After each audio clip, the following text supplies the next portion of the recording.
ฏิสังขรณ์อบรมศรัทธาประชาชนตลอดถึงก่อสร้างสิ่งก่อสร้างต่างๆนอกจากนั้นท่านก็พยายามศึกษาเล่าเรียนและก็ทำงานให้แก่คณะสงฆ์เป็นเลขาของเจ้าคณะตำบล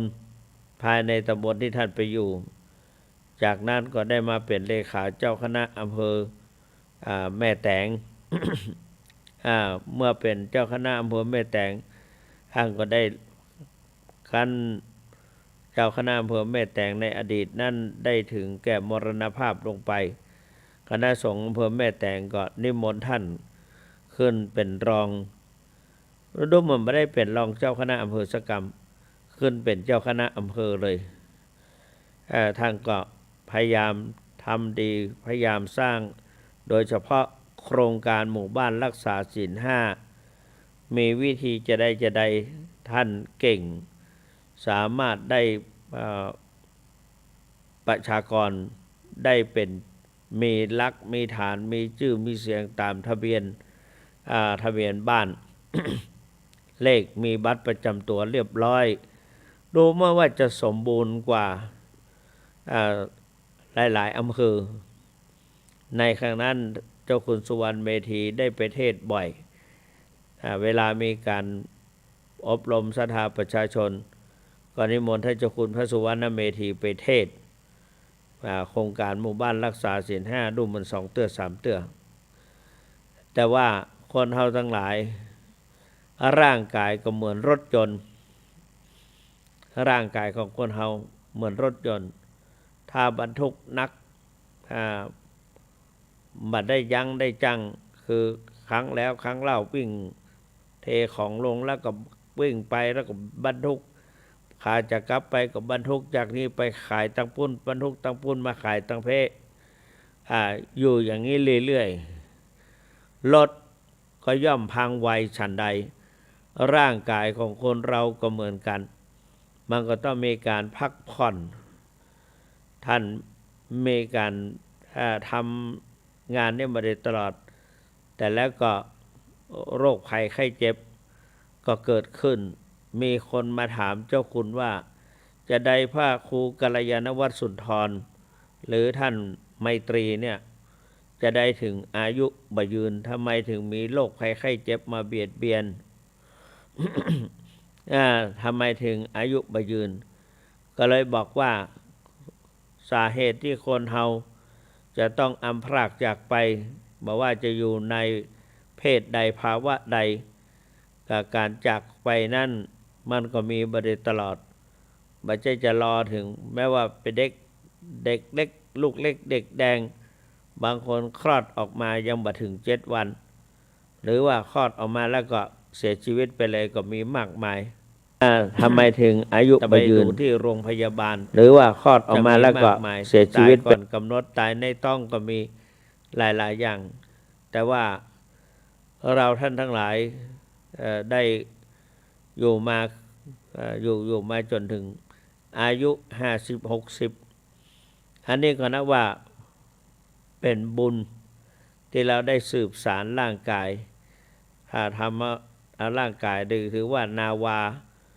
เปิ้นเปรียบเหมือนเรือ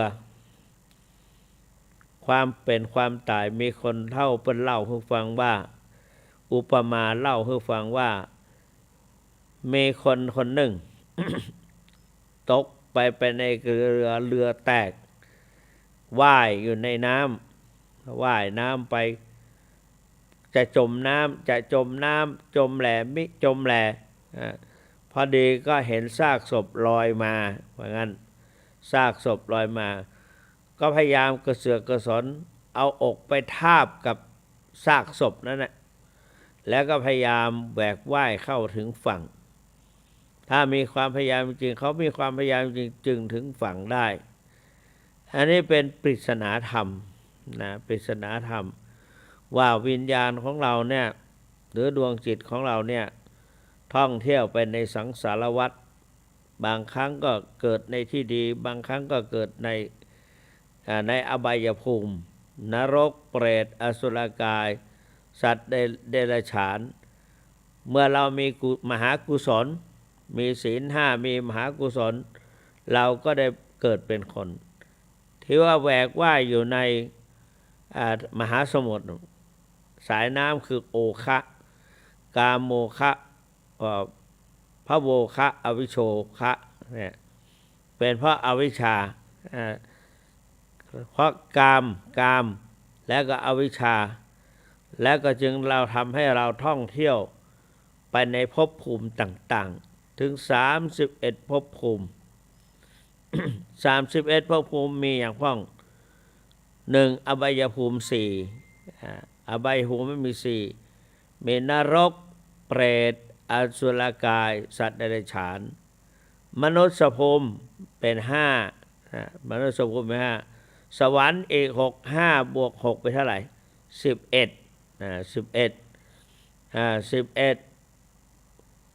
สวรรค์6แล้วก็พรหมอีก16พรหมอีก16ก็เป็นเท่าไหร่27อรูปพรหมอีก4อากาสายนัญจายตนะภพวิญญาณัญจายตนะภพอากินจัญญาย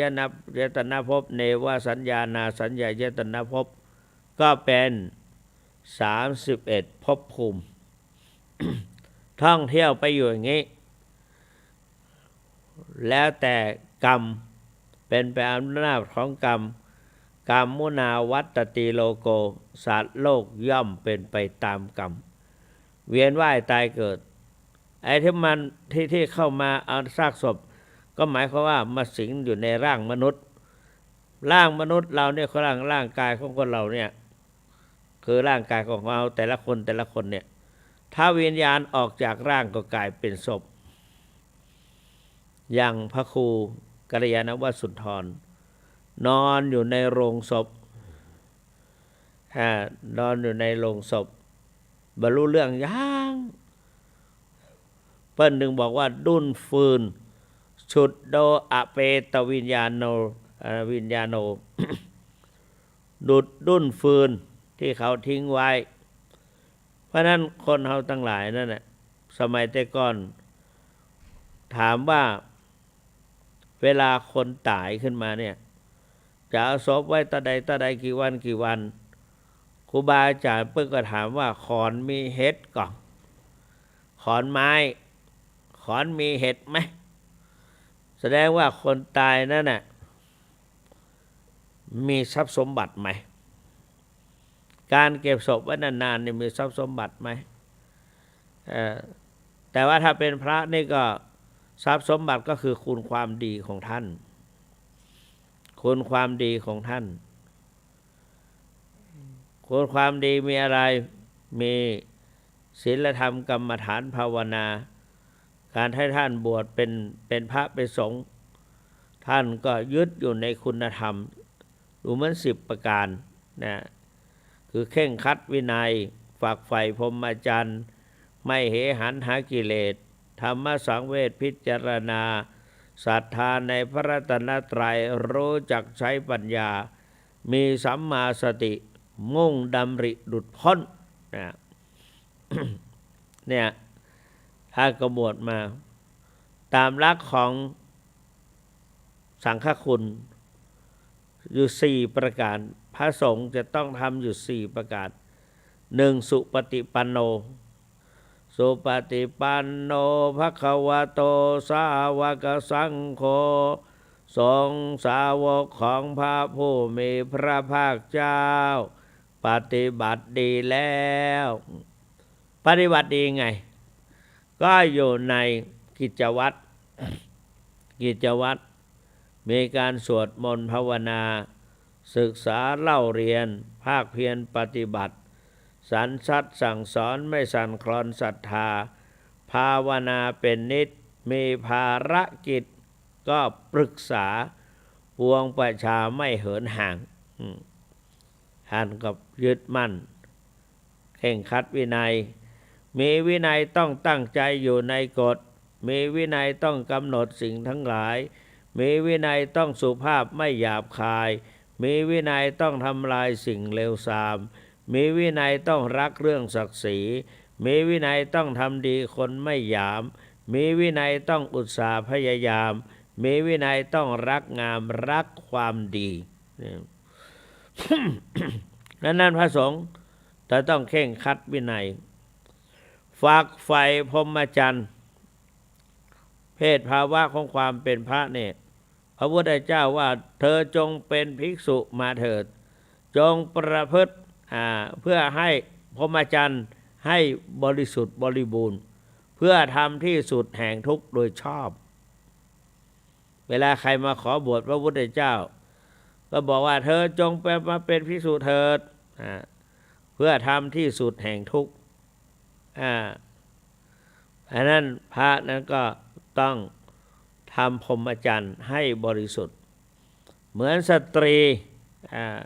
สตรีก็รักษาพรหมจรรย์มีคุณมีค่าพระก็เหมือนกัน ถ้ารักษาพรหมจรรย์ไม่ให้ต้องอาบัติอาครุกาบัติวันอุปสมบทน่ะท่านจะสอนเลยบอกว่าต่อไปนี่จะบอกนิสัยจะบอกนิสัยบอกอนุศาสตร์จะต้องบอกอนุศาสตร์มี8อย่าง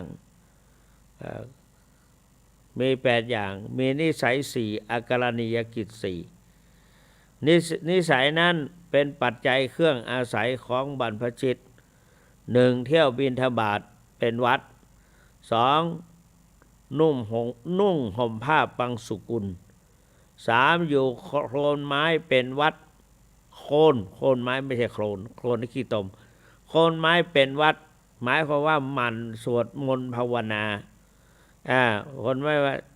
4ฉันยาดองด้วยน้ำมนต์เน่าเวลาเราเข้ามาบวชในบวรพุทธศาสนาก็พระเจ้าบอกว่าบรรพชิตควรพิจารณาเนืองว่าบัดนี้ชีวิตของเราเนื่องด้วยผู้อื่นเราควรทำตัวให้เขาเลี้ยงง่ายเพราะว่าภิกษุนั้นปรารถนาดีจะได้ร้อนปรารถนาร้อนจะได้เย็นปรารถนาของหยาบได้ละเอียดปรารถนาละเอียดได้หยาบบางทีปรารถนาละเอียดได้หยาบปรารถนาหยาบได้หยาบทั้งคู่ ปรารถนาอย่างใดได้อย่างนั้นเพราะฉะนั้นพระก็ต้องมีความหนึ่งได้ปัจจัยอาศัยปัจจัยเครื่องอาศัยหล่อเลี้ยง 2. อาการณียกิจเป็นสิทธิที่ไม่ควรทำแล้วทำให้พรหมจรรย์ขาดนั่ง 1. เสพเมถุนมีเพศสัมพันธ์ไม่ว่ากับใครเป็นพระต้องเว้นให้ไกลพระเจ้าพระคุณสมเด็จพระมหาราชมังคลาจารย์ว่าศัตรูของพระเนี่ยขาดสติไม่ได้ให้ระวังที่สุดคือ 1. สตรี 2. สตังค์ให้ระวังสตรีสตังค์จงระวังให้ดีอันว่าอย่างนั้นพระส่วนมากที่จะเสียก็ส่วนมากก็สตรีกับสตังค์ไม่สตางค์ก็สตรีบางทีก็ทั้งคู่เลยเพราะนั้นจงรักษาพรหมจรรย์ขาด 1. เสพเมถุน 2. ลักทรัพย์เพราะว่าบางทีก็เห็นแก่ได้บางทีก็มีนิสัยติดมาเฉโกชอบเบียดบังยักยอกช่อชนสับเปลี่ยนนี่น่าพิจารณาสมัยอยู่ที่พระบาทตักผ้า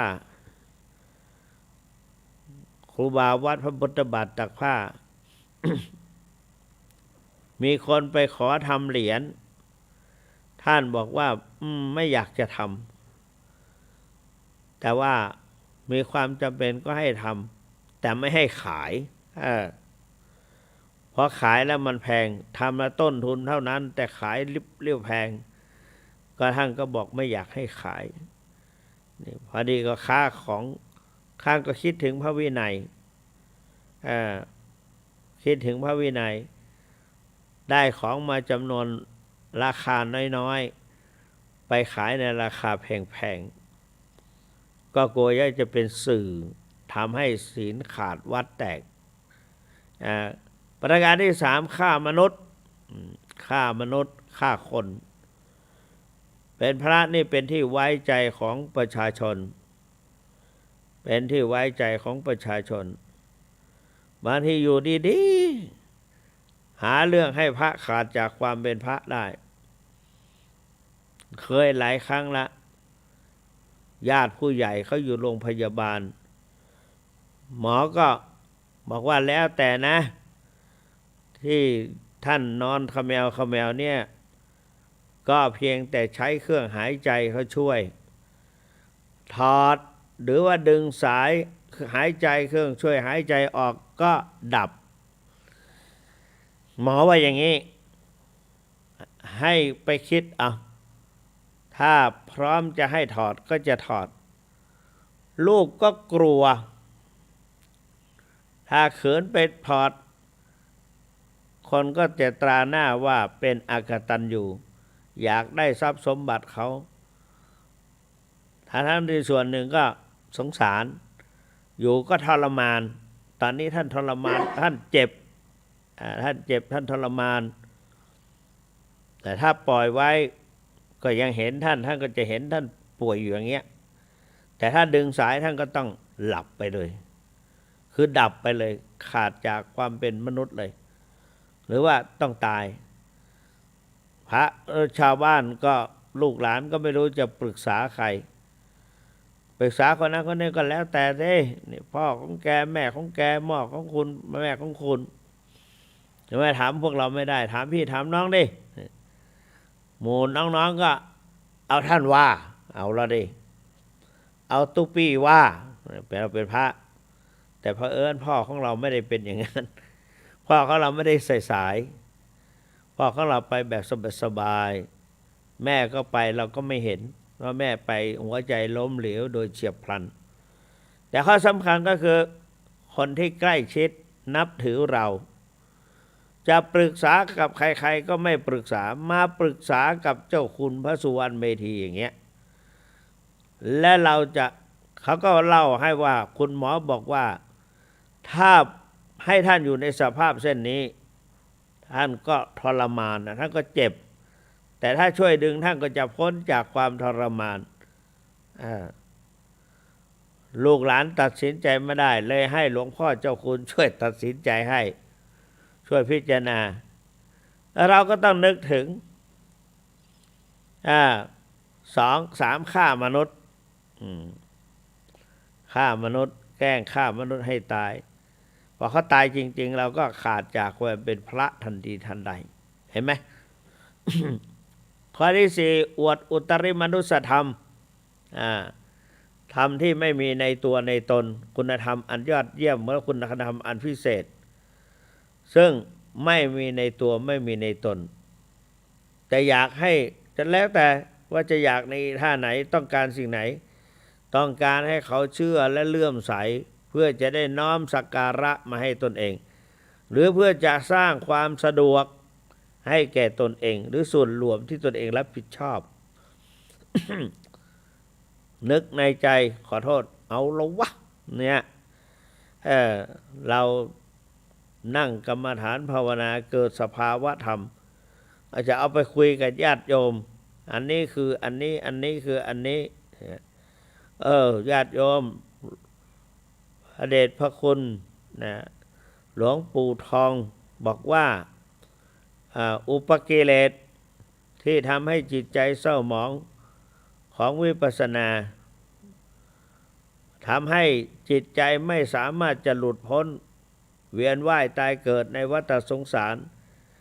เกี่ยวกับการทำไม่ให้หลุดพ้นติดอยู่กับสิ่งเหล่านี้สิ่งยั่วสิ่งเร้าสิ่งเนี้ยทำให้เราหลงเป็นโมหะมีอะไรบ้าง1โอภาสแสงสว่างนั่งเจริญสมาธิภาวนาก็เห็นแสงสว่างระยิบระยับ ตอนแรกก็ไม่เห็นนานไปก็มากขึ้นบางทีก็แสงราวกับต้นตาล พุ่งออกมาอย่างเงี้ยก็ไปพูดกับญาติโยมญาติโยมก็โอ้โหท่านเข้าเป็นผู้วิเศษไปแล้วอาหารดีๆลำๆก็มาถวายท่านประการที่สองปีติเกิดความอิ่มใจมี5อย่างขุตกาปีติคณิกาปีติโอกันติกาปีติอุเพงคาปีติพรณนาปีติปีติตัวนี้ปีติอันเกิดจากที่เราทั้งหลายว่าปีติแปลว่าความอิ่มใจแต่ว่าฝ่ายอันนี้เป็นฝ่ายปริยัติถ้าพูดในเชิงปฏิบัติปีติไม่ใช่อย่างนั้นกลับกลายเป็นอะไรเหมือนกับเป็นเวทนาที่เกิดขึ้นปีติในภาคปฏิบัติเช่นขุทกะปีติก็เกิดเป็นแสงแดงประกายคล้ายฟ้าแลบเนื้อตัวแสบคล้ายปลาตอดชวัดเฉวียนเนื้อหนังเต้นเอ็นกระตุกน้ำตาไหลคันบนน้ำตาไหลร้อนกายเบียนบางครั้งก็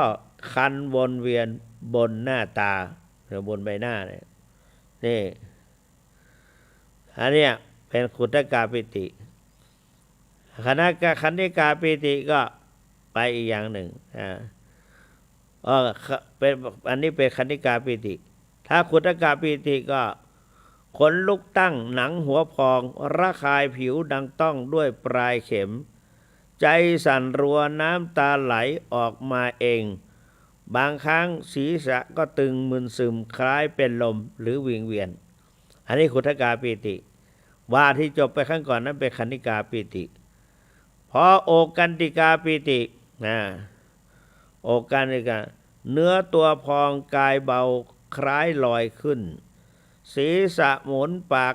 งับกายเขมรไปหน้าหลังหรือข้างไปข้างหลังหรือข้างเนี่ยเป็นโอกันติกาอุเพงคาปิติโอกันติกาปิตินี่กายไหวเอ็นดังคลื่นกระทบฝั่งคลื่นไส้ดังเมาเรือทนไม่ไหวนะเนื้อหนังเต้นเอ็นกระตุกน้ำตาไหลออกมาเองมาไม่ใช่เป็นกายเป็นโน่นนะอุเพงคาปิติเนื้อตัวพองกายเบาคล้ายลอยขึ้นศีรษะหมุนปากงับไปกายเขมรไปหน้าหลังหรือข้างบ้างท้องเสียท้องเดินเหมือนเป็นบิดหนักเอาการแต่บางท่านขากระตุกผุดลุกขึ้นยืนมึนงงเนี่ยอุเพงคาปิติพรณนาปิติเย็นแผ่ซ่านทั่วร่างกายไม่เคลื่อนไหวหนังตาไม่อยากเปิดจิตสงบเป็นพักๆไอเย็นหนาวจิตอิ่มเอิบ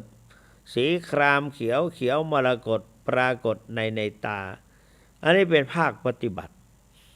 แต่ว่าถ้าภาคปริยัติก็ไปอีกอย่างหนึ่งนี่อันนี้เป็นปีตินอกจากนั้นก็อะไรก็เกิดศรัทธามีความเชื่อเกิดขึ้นมีความน้อยเนื้อต่ำใจเราไปอยู่ตรงไหนทำไมจึงเพิ่งมาพบเนี่ยอยากจะให้คนนั้นคนนี้ได้มาประพฤติปฏิบัติด้วยเนี่ย เพราะนั้นอันนี้ก็เป็นความสุขเป็นศรัทธาเป็นความสุขก็คือมีความสุขสบายไม่ขบไม่ปวดไม่เมื่อยไม่โยกไม่อะไรต่างๆมีความสุขอิ่มเอิบอยู่ตลอดเวลาแต่ก็ลืมกำหนดปัจจุบันก็เลยทำให้พลาดไปนะนอกจากนั้นอะไรอีกก็มีความสุขก็สุขอยู่ในเกี่ยวกับการปฏิบัติ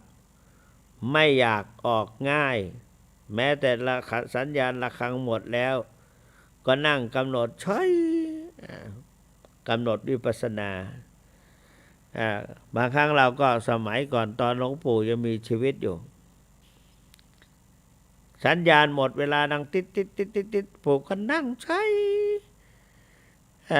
บางครั้งเราก็ต้องเอามือไปลูบแข้งลูบขาของท่านที่ขณะที่นั่งนั่น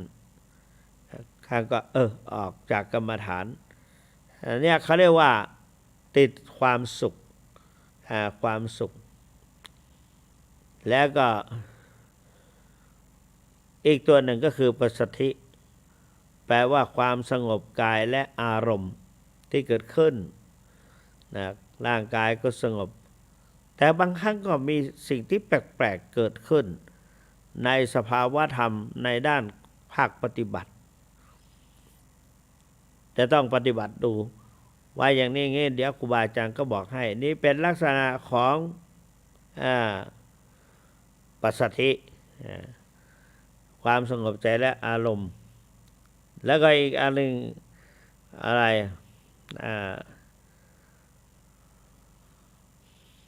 ปัคขหะปัคขหะอันนี้มีความขยันอยากจะได้ประพฤติปฏิบัติอยากจะได้บรรลุในเร็วๆจึงไม่ยอมหยุดหมดบัลลังก์ต่อบัลลังก์หมดบัลลังก์ต่อบัลลังก์ไม่สะทกสะท้านหวั่นไหวต่อความเมื่อยล้าตลอดถึงความเจ็บความปวดบางครั้งเดินจงกรมมากๆก็เจ็บเหมือนกันเจ็บไหล่เจ็บอะไรรู้มันไปทั้งหมดระบมไปทั้งทั่วร่างกายแต่ว่าผู้ที่เข้าถึงปัคขหะกับเฉยต่อ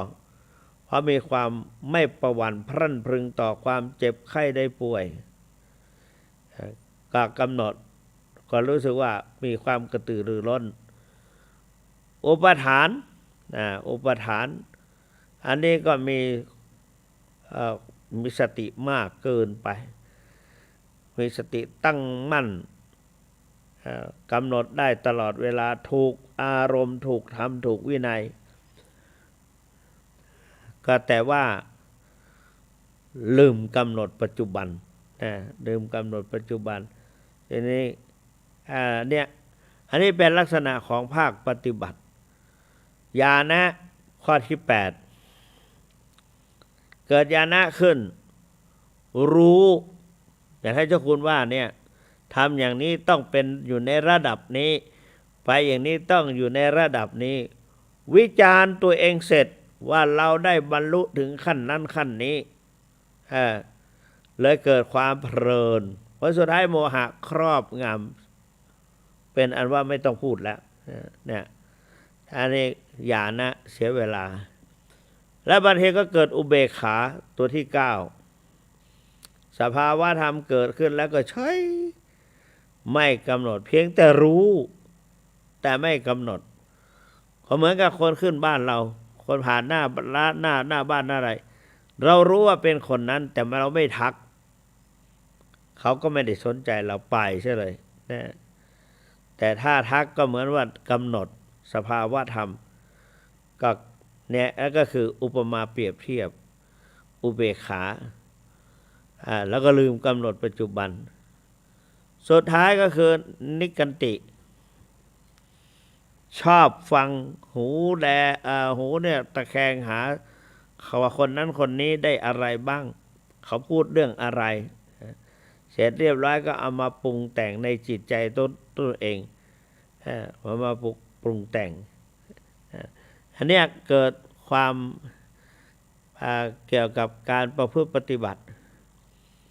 บางครั้งก็ไปติดอย่างนี้ไม่ถึงฝั่งเพราะฉะนั้นต้องอาศัยการกำหนดหลวงปู่ทองบอกว่าคนที่มีหลายคนว่าปฏิบัติไปจะปฏิบัติที่ไหนจะปฏิบัติที่ไหน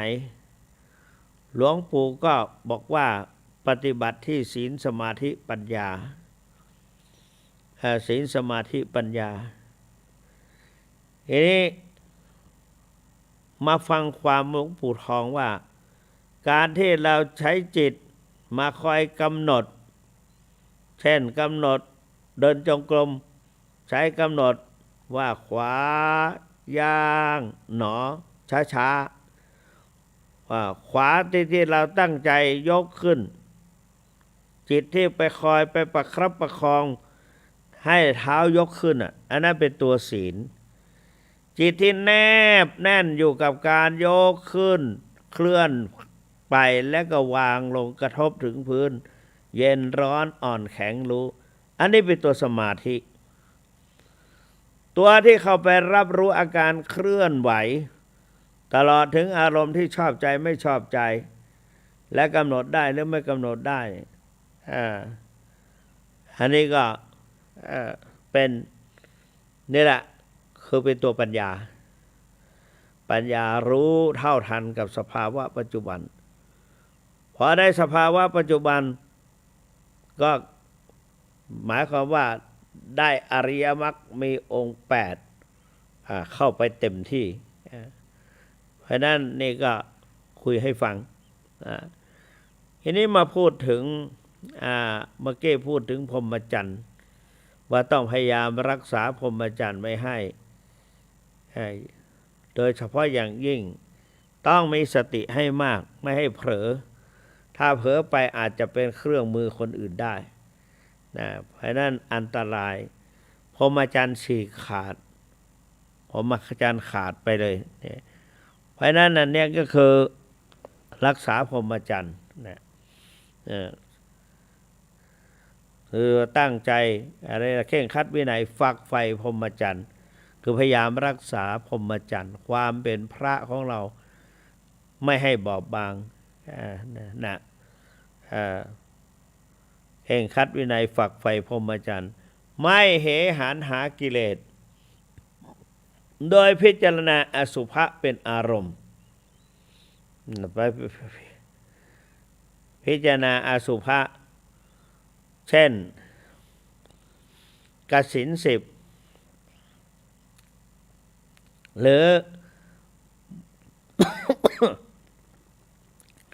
พิจารณาถึงอสุภะ10อสุภะใช่อสุภะ10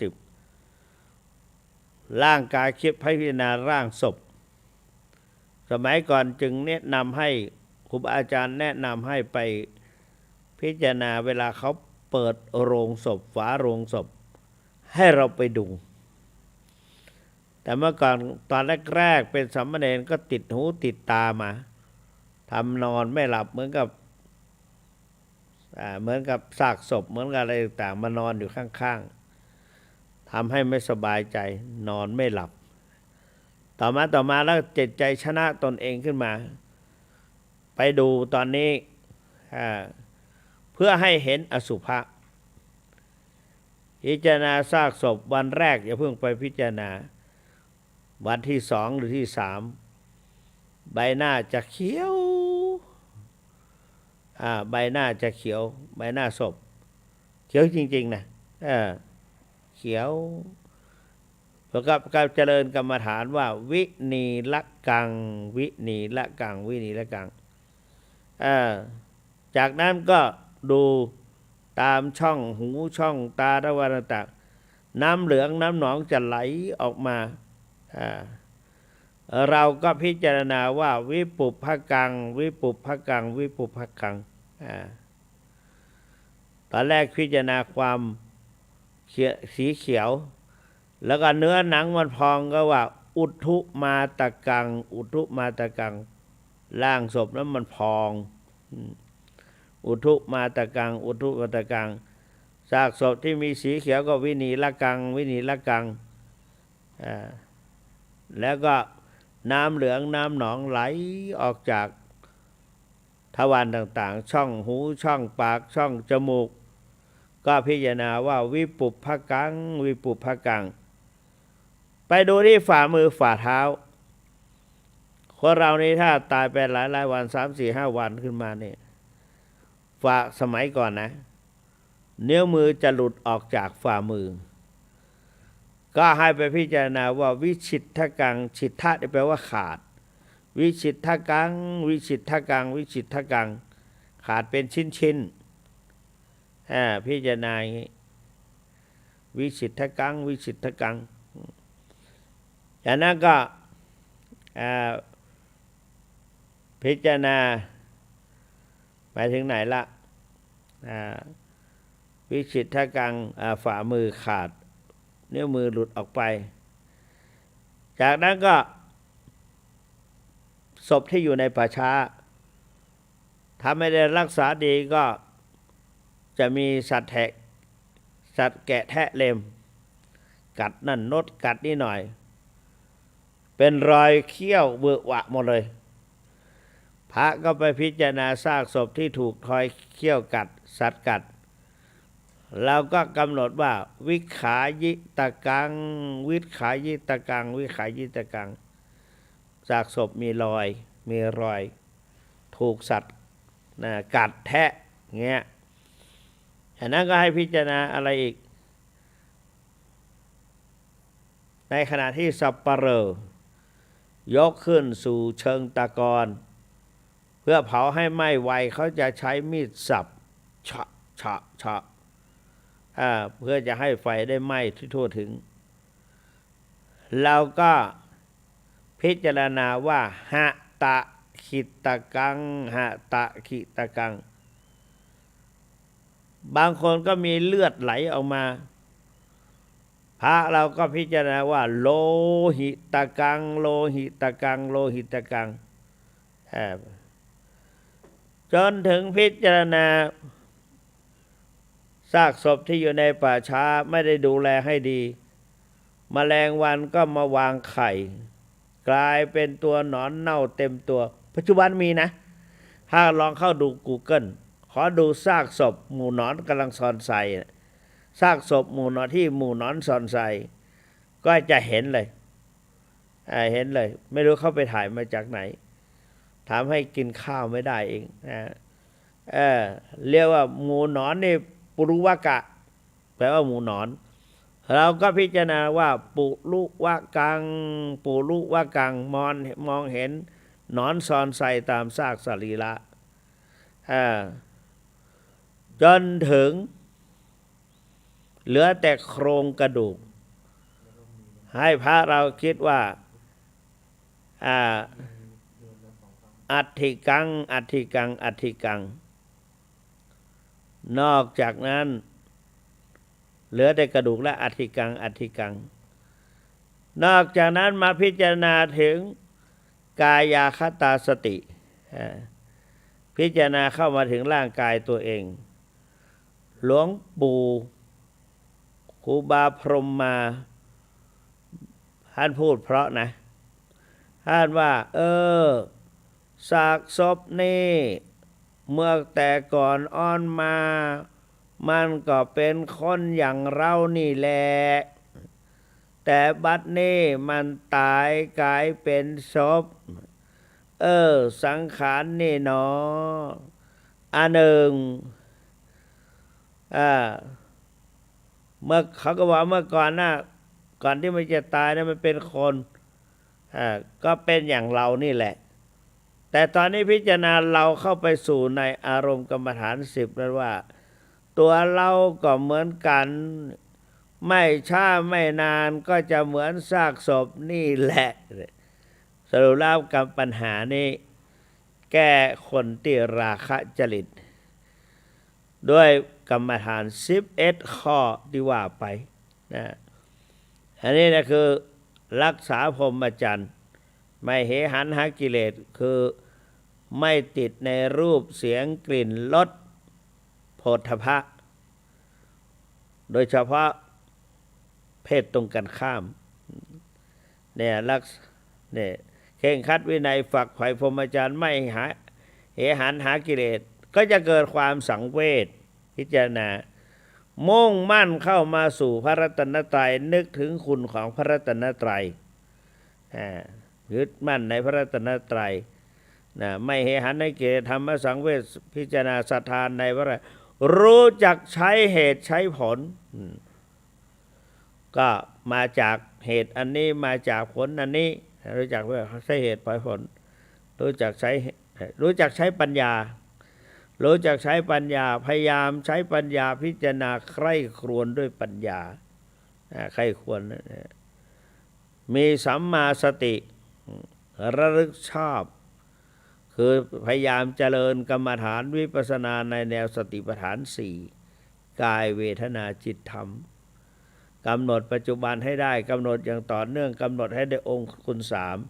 และปรับอินทรีย์พละให้เสมอกันนี่อันนี้ก็คือพูดให้ฟังทีนี้มาพูดถึงไม่แห่ในคำว่าสังเวชศรัทธาในพระรัตนตรัยรู้จักใช้ปัญญามีสัมมาสติมุ่งดำริหลุดพ้นว่าวัฏสงสารนี่น่ากลัวเพราะนั้นเราจะต้องออกจากวัฏสงสารนี่ให้ได้ไม่ต้องเวียนว่ายตายเกิดก็คือกำหนดวิปัสสนากรรมฐานก็จะได้รู้แจ้งเห็นจริงเพราะนั้นนี่แหละถ้าครบอย่างนี้แล้วก็อยู่ได้พระก็มีหลายประเภทสุปฏิปันโนอุชุปฏิปันโนก็คือปฏิบัติข้อตรงตามธรรมวินัยยายะปฏิปันโนก็ปฏิบัติเพื่อให้รู้ธรรมะที่จะสำลัดให้ตนเองสลัดเพื่อให้หลุดพ้นจากทุกข์ในวัฏสงสารนี่สามีจิปฏิปันโนปฏิบัติตามสมควรแก่ธรรมจึงได้ตริตรองพิจารณาใคร่ครวญดีแล้วเพราะว่าธรรมะนั้นมันจะต้องปฏิบัติให้ถูกกับจริตราคะจริตก็คือกำหนดอสุภะ10ไปแล้วนะลาคนมีราคะคนมีโทสะกรรมฐาน46แล้วใช่ได้อยู่กรรมฐาน8ก็คือพรหมวิหาร4เมตตากรุณามุทิตาอุเบกขานอกจากนั้นเข้าไปสู่อะไรเรียกวันณะ4วันณะกสิน4พิจารณาใบไม้ใบหญ้าที่เขียวชอุ่มนีละกสินังพิจารณาดอกไม้ที่มันสีเหลืองเช่นฟักทองอย่างนี้เป็นต้นแล้วก็วิปุพกังวิปุพกัง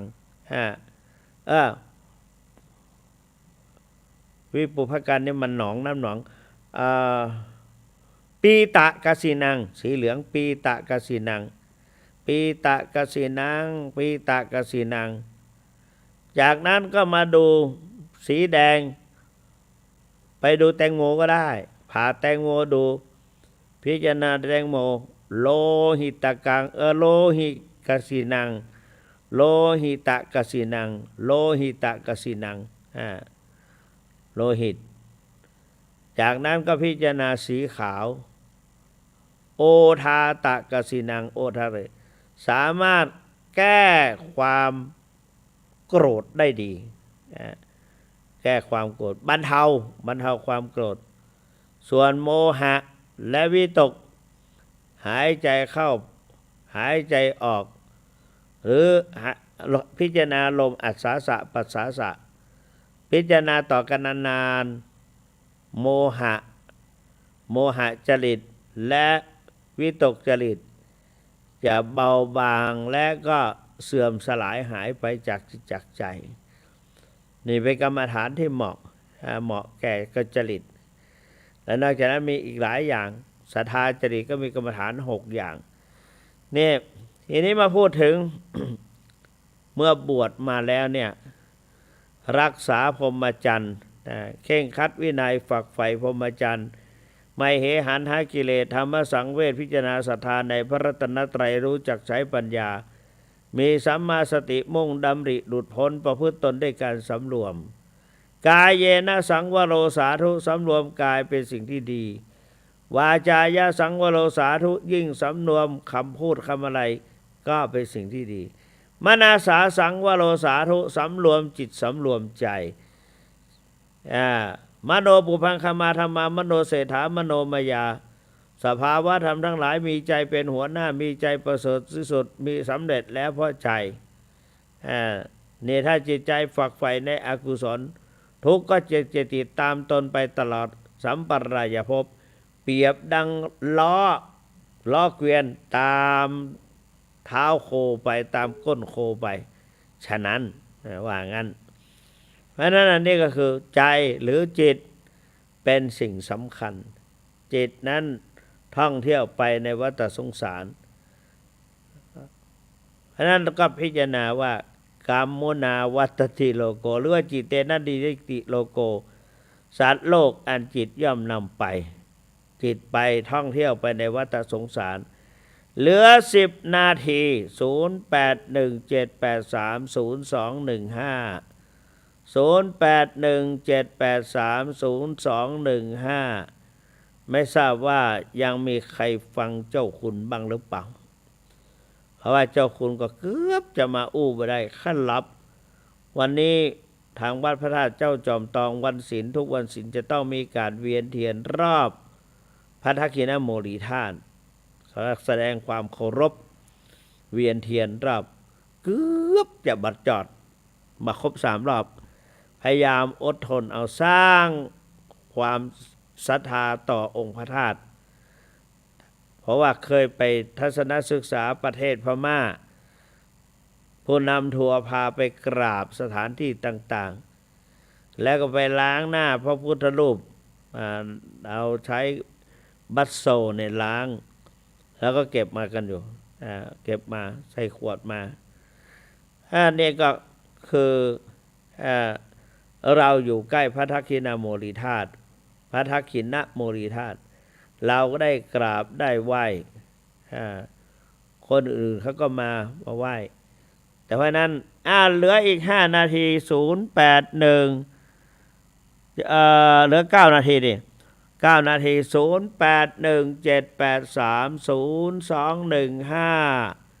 ว่าช้าๆก็ได้เขาบอกว่าเจ้าคุณว่าโวยจดบัตรตันใครจะโทรเข้าไปมาแล้วเจริญพรไม่ว่าที่ไหนทราบว่าที่ไหนอันนี้ลำปางชัดเจนดีเนาะโอ้ท่านพระดีแล้วเป็นบุญนะได้ฟังแล้วเป็นบุญนะฟังธรรมะเนี่ยนะสาธุสาธุสาธุสาธุอนุโมทนาตัวเนอเจริญพรเนี่ยนัมเบอร์1มาแล้ว0817830215เหลือ8 นาที8 นาทีมีความหมายเดี๋ยวจะไปรับละเหลือ8 นาทีเพราะวันพรุ่งนี้จะต้องลุกเจ้าวันนี้เป็นวันพระพรุ่งนี้เช้าศรัทธาประชาชนจะที่มานอนวัดจะตื่นแต่เจ้าเพราะจะมาลาศีลจะมาลาศีลเพราะรับอุโบสถศีลไว้แต่ว่าระยะนี้ให้ไปนอนที่บ้านตื่นเช้ามาค่อยมาส่งศีลตี4 ครึ่งมาแล้วมาพร้อมกันละเหมือนเราไปทัศนศึกษาประเทศพม่าเข้าเฝ้าในสิ่งที่ควรสักการะ0817830215วันพรุ่งนี้ท่านเจ้าคุณจะไปทอดกฐินจะไปร่วมกับศรัทธาวัดก่อเสลียมสูงตำบลบวกก้างอำเภอสังกะแปงจังหวัดเชียงใหม่เปิ้นทอดกฐินนะมีคนมีศรัทธาเป็นปอกของคำเจริญพร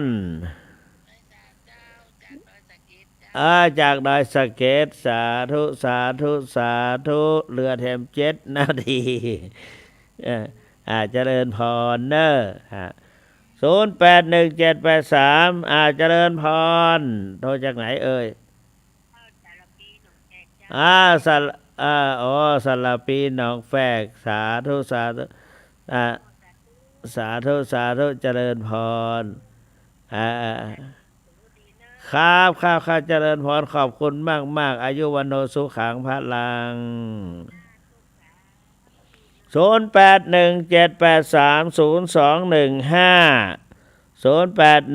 รายการเสียงจาก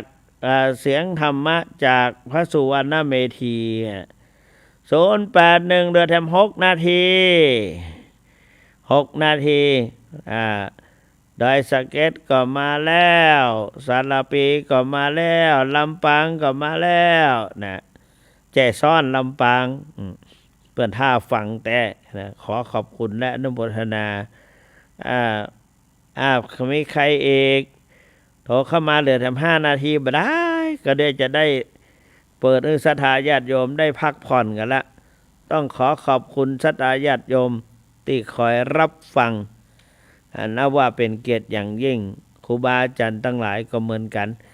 ก็ต้องขอกราบขอบพระคุณพระเถรานุเถระที่ฟัง081เจริญพรอันนี้นี่สันซ้ายอันบันทิ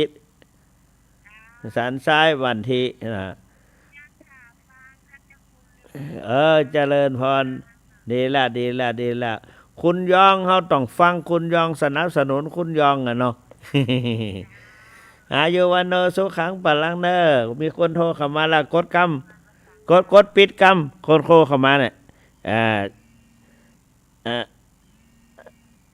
เจริญพรสันกำแพงสันกำแพงบ้านไหนสายมูลโอ้ดีขอบคุณมากอายุวันโนสุขังพลังนะมีคนโทรเข้ามาแถมแล้วนะสายมูลปิดก่อนนะปิดเครื่องกันแป๊บขอบคุณมาก0817830215เข้ามาแล้วเจริญพรครับอันนี้โทรจากไหน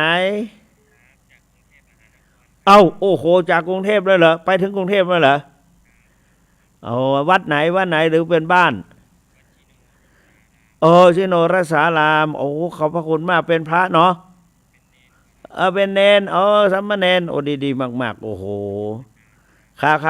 ขอบพระคุณมากครับโอ้โหดีละสาธุข่าวว่าชิโนรสารามครับขอบคุณมากครับพี่เนนครับครับสอบปรริญญากับเขาหรือเปล่าบางหูแล้วนะ0817830215หรืออีก3 นาทีอันนี้ไปถึงวัดชิโนสารามมุ่นนะเนนก็ฟังสาธุสามเณรดีใจผมดีใจมากๆเจริญพรจ้าอันนี้แม่ท่านเต๋าใช่ไหมโยมแม่แล้วจะขึ้นไปเชียงใหม่เมื่อไหร่ยังไม่ได้ขึ้นเพราะว่าโควิดดังเหลือเกินเชียงใหม่ใช่ไหมรักษาตัวไว้นะอีกหน่อยได้นะมากับเต๋าเขาได้จะขอมาแวะฉันเพลนี่สักมื้อเนาะได้จ้ะนะขอบคุณมากอายุวันโนสุขังพลังโยมแม่ท่านเต๋าวาสิกาปิดเครื่องก่อนเนาะเขากำลังโทรเข้ามาขอบคุณมากๆเจริญพรขอบคุณมากๆเนี่ยเจริญพรอันนี้จากไหนจากฮอดเป็นตุเจ้ากะเป็นคนบ้านเนี่ยเป็นได้ได้ยินเสียงชัดดีก่อพี่น้องฮอดฝนตกว่าฮอดเขามาตกเนาะดีใจเนอะอันชื่อไผชื่อยังวิรยุทธ์เนาะขอบคุณจันนักนายโยมวิรยุทธ์เนอะวิรยุทธ์กดปิดกรรมเนาะว่าคนกำลังโทรเข้ามาขอบคุณมากขอให้เจริญครอบครัวรวย0817830215คุณวิรยุทธ์ปิดกรรมเขาจะเข้ามาได้ถ้าโยมเข้ามาแล้วเจริญพรไหวสาเจ้านี่อู่ยองมาจากไหนเนี่ยยองป่าสร้างป่าสร้างนี่ยองมันยองแต่นะเนาะบ้านน่ะคือถึงปอถึงแม่ตัวเก่าแต่เนี่ยเจ้าตาเขียวเนาะนั่นน่ะไปอยู่เว้งหมดแล้วไปเป็นคนเชียงใหม่ใช่แล้วนะขอบคุณจะหลายนะแม่เนอะ ไม่เขาอยู่บ้านขอเสด็มสูงตำบลบวกก้างอำเภอสะแบงจังหวัดเชียงใหม่ไก่บัดทีบัดแจมนี่แหละแม่ปิดกำมาเดี๋ยวตื้อสายสุดท้ายเข้าเปกดปิดกำ08178302น้อยนาโยมหมูมาได้โยมหมูเดี๋ยวเขาไม่ปิดนั่นแหละโยมแม่ไม่ยอมปิดน้อยนาโอ้น้อยนาเข้ามาน้อยนากดเข้ามาใหม่โยมหมูพี่หมูน้อยนาโอ้โหโยมน้อยนาไม่ได้เห็นนานแล้วกดเข้ามาอีกน้อยนาเหลือเวลาหมดเวลาพอดี เดี๋ยว พี่หมูกับน้อยนาเข้ามาก็ลูกศิษย์หลวงปู่ทองนี่แหละก็ไม่ได้เห็นนานแล้วเพราะว่าโควิดมาวันนี้ก็ขอดังไปถึงกรุงเทพนะวันนี้นะวัดชิโนสารามก็มีสามเณรขอโทษไม่ได้ถามว่าเรียนปรริญญาอะไรเรียนปรริญญากับเขาหรือเปล่าวัดชิโนสารามนี่ประโยค9มีนี่แม่ชีเป็นประโยค9บศ9นะแม่ชีอะไรนะลืมไปแล้วมนัสมันได้ปท9นะมาเรียนอยู่ที่จอมทองสมัยเจ้าคุณพระสุวรรณเมธีเป็นครูใหญ่เขาก็มาเรียนด้วยขอโมทนาท้ายที่สุดนี้ขออนุภาพคุณพระศรีรัตนตรัยและกุศลพลบุญปกปักพิทักษ์รักษาทุกท่านให้นิราชปราศจากทุกโศกโรคภัยมีพระลานามัยสมบูรณ์ประสบความสุขความเจริญคิดสิ่งใดให้สมมาตรปรารถนา